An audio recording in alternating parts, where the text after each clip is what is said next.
using offshore talent is often a challenge for companies that haven't done it before.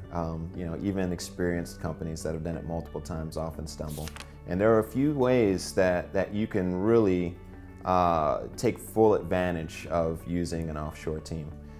One is to provide very clear instruction. So, you want to be explicit in what you're asking them to do as much as possible.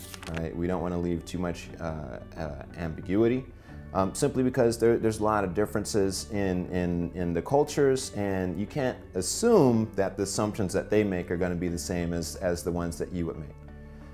Next, you want to make sure that you communicate with them directly and verbally. And what I mean by that is you don't want to just rely purely on email for everything, or even IM, or things along those lines.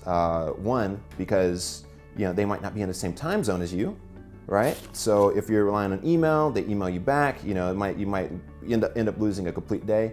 And secondly, because there's certain things that can be heard in your voice that can't be understood in written communication. And finally, you really need to see the work as early and as often as possible. And the reason for that is you don't want to end up with something that you didn't want at the end of the project, right? If you're off track, you want to discover that and correct it as early as possible. So those are the tips that I would recommend anybody when managing offshore talent.